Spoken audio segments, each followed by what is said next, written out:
Hello everyone, welcome back to my YouTube channel Code Pulse 100 Days of Code Challenge. Today on day 95, we will be solving another question जिसमें हमें question given है. We are given an m into n cross matrix of in which one जो represent करेगा वो soldier को represent करेगा and zero जो represent करेंगे वो सिविलियंस को रिप्रेजेंट करेंगे. ठीक है. The soldiers are positioned in the front of civilians. जो सोल्जर्स होंगे वो फ्रंट ऑफ सिविलियंस के होंगे. That is all ones will appear to the left of all zeros. मतलब जीरोस के सामने हमारे जो वंस हैं सोल्जर्स हैं वो खड़े होंगे. ठीक है.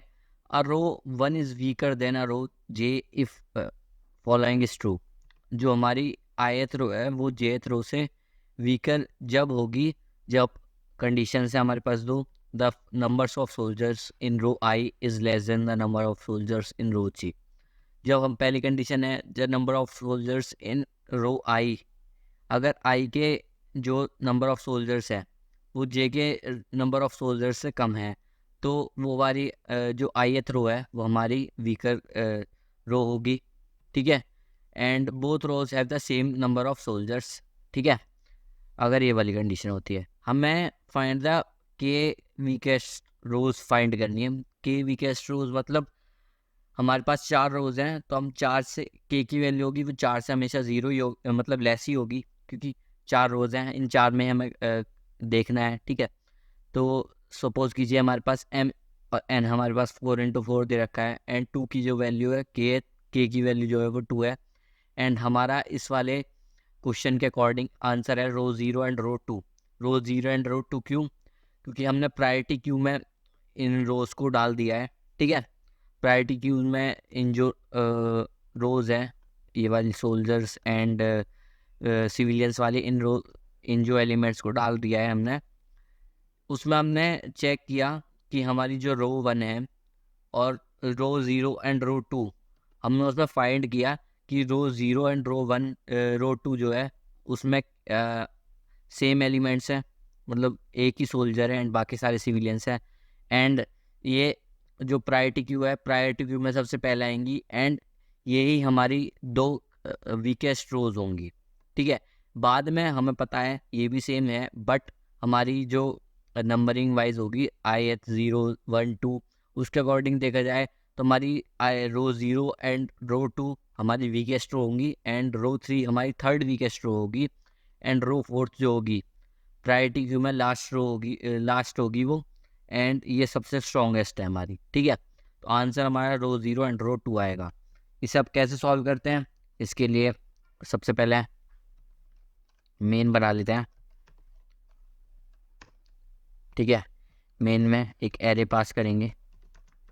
एरे 2D एरे होगा इसे. ठीक है.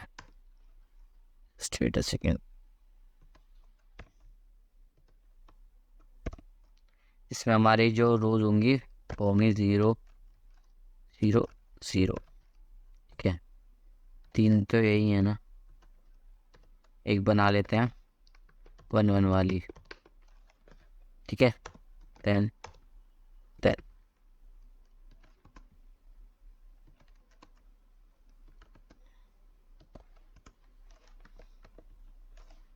ये हमारी 2D मैट्रिक्स है बेसिकली क्योंकि हमने ऑलरेडी बहुत सारे क्वेश्चंस में बना रखी है ऑलरेडी.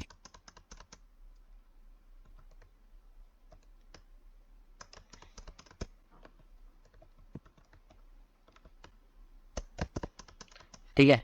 इसके बाद हम अपनी के की वैल्यू डिफाइन करेंगे.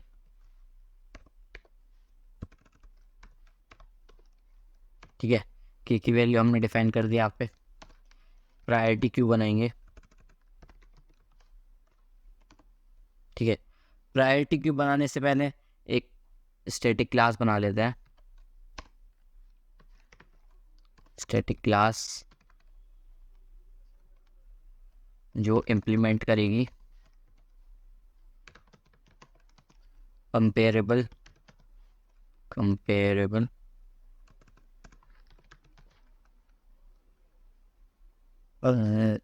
स्टैटिक क्लास रो. ठीक है. जो इम्प्लीमेंट करेगी अपनी कंपेरेबल, एंड उसके अंदर भी पास करेंगे हम रो को ही पास क्यों करेंगे? सबसे पहले एक स्टैटिक क्लास इसे हम यहाँ बनाते हैं ऊपर, तो हमारा इजीली समझ में भी आएगा। Static class row implements comparable, and उस पर हम पास करेंगे रो को ही।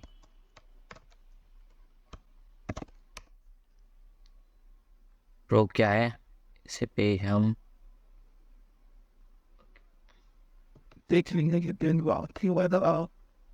अभी हम उसे ओवरराइड करेंगे, ठीक है।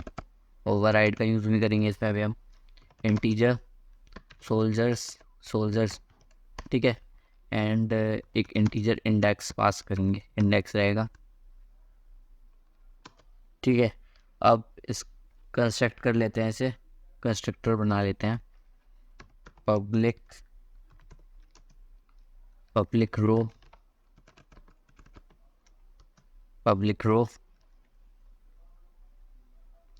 ठीक है, इसे आर्मी नाम दे देते हैं, आर्मी, ठीक है। पब्लिक रो, उसमें हम पास करेंगे इंटीजर सोल्जर्स,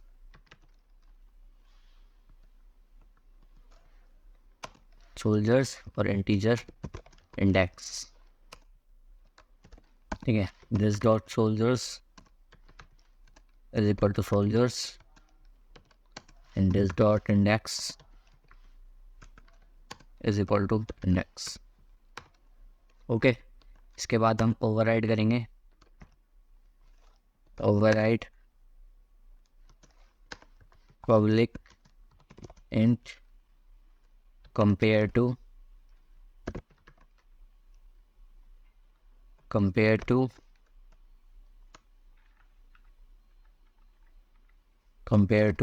रो R2, ठीक है।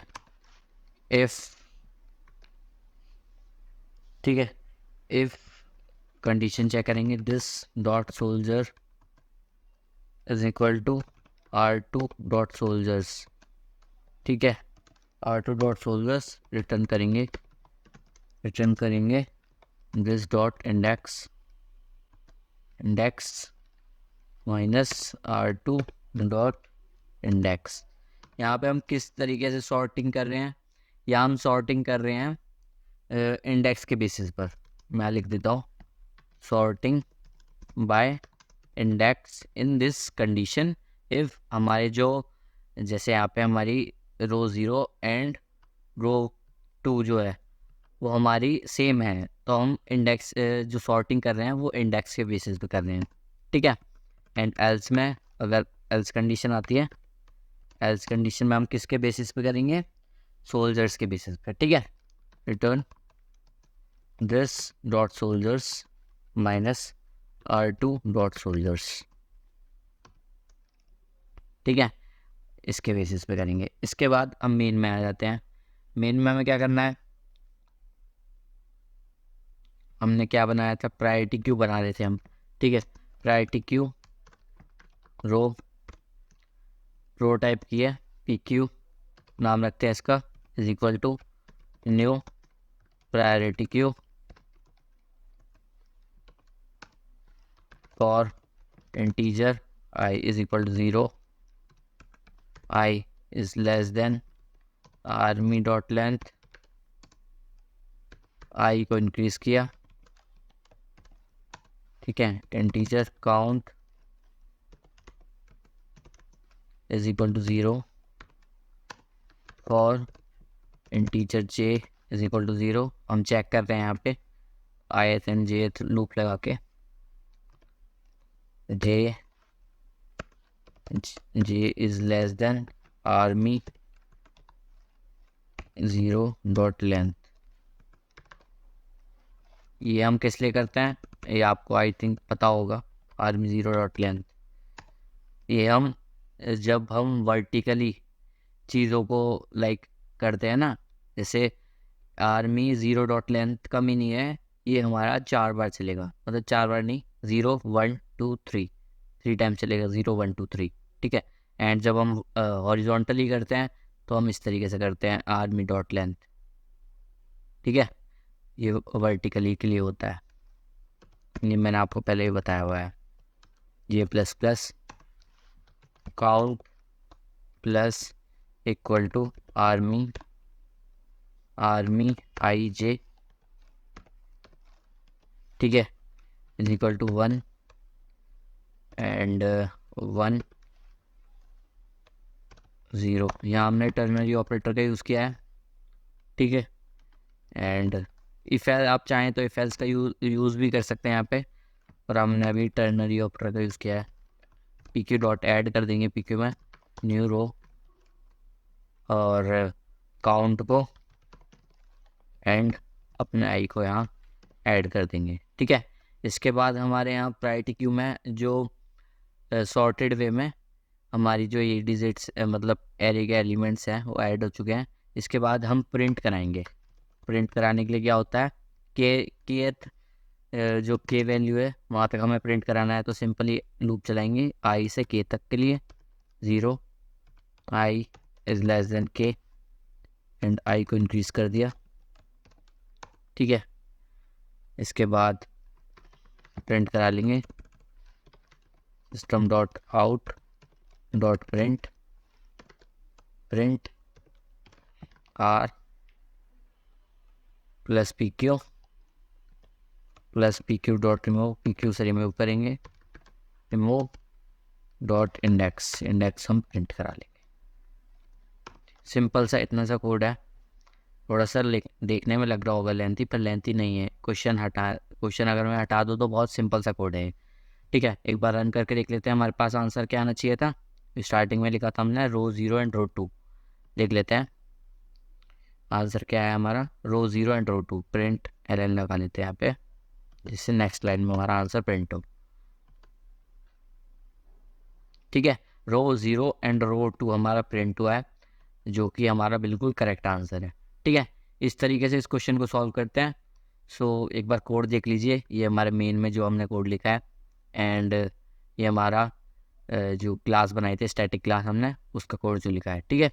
सो आज के लिए इतने रखते हैं, मिलते हैं नेक्स्ट वीडियो में। Until keep learning and keep watching my channel and make sure to like and subscribe my channel. Thank you, have a great day, bye bye.